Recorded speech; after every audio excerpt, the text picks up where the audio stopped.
us to calculate the equivalent resistance for this circuit. The first thing I want to do is help you understand the circuit, and we do that by talking about equipotential regions.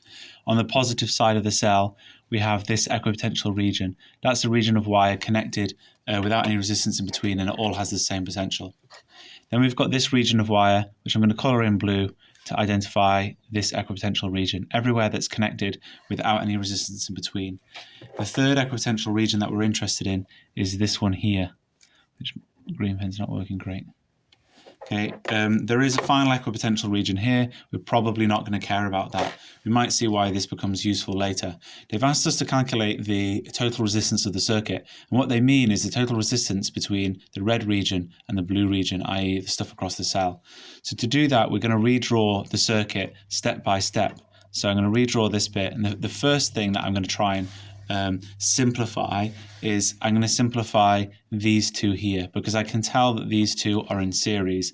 Everything else I'll keep as it is. So I'll label that R, and these two, the combined in series, becomes 5R. Now, this equipotential region is unchanged. Everything is unchanged except for that black region has now disappeared. I can tell that these two are now in parallel, so I'm going to redraw my circuit again with those two combined.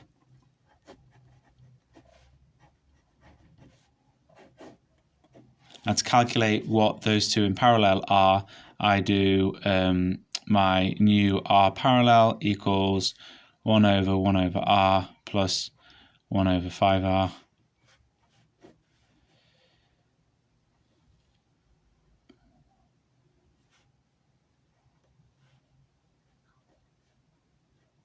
So I'm timesing top and bottom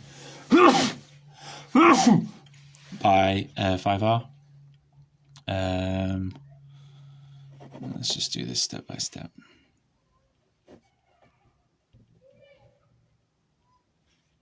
So times that by 5R,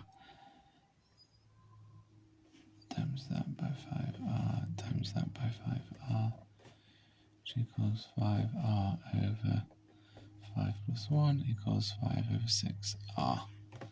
Perfect. So this is 5 over 6R, and this is still R.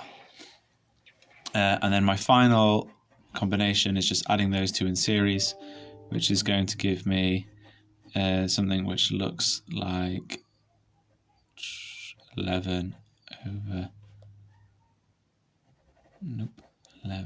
6R. So I'll combine those two in series. Now I'm just going to label some of these regions. That green region stayed the same. This green region stayed the same. The green region has now disappeared when we put those in series. The red region stayed here. The red region stayed here. Now, personally, I wouldn't be colouring these in when I'm doing the question, because I've got to the point where I can just see what happens to all of these regions. But it will potentially be helpful for you, at least initially, until you're familiar with equipotential regions. So I've answered that first question. The second one is the potential across the parallel section. So that means they want the potential from here to here, so from green to blue. Now the easiest place for me to work that out is here. This is the simplest circuit that still has green and blue in it. This is just a potential divider. We've got some voltage across here, they told us was V. And then we're going to want to use the potential divider rule. So the proportion of the potential across this is going to be equal to the proportion of the potential, the proportion of the resistance. So I'm going to just call this one 1 and this one 2. And we can use this equation and this one tot. V2 equals R2 over R tot times by V tot. That's our formula.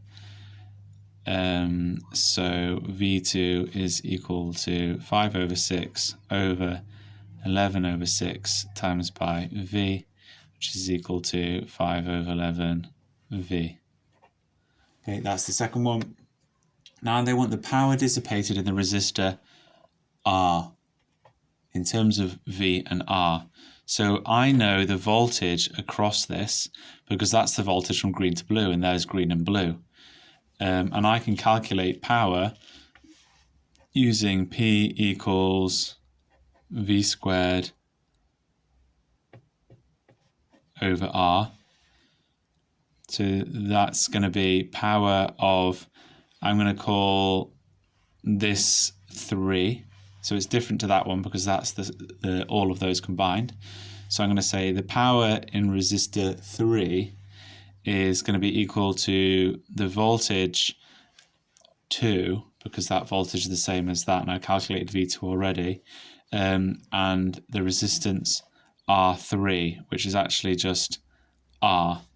So that's going to be equal to my V2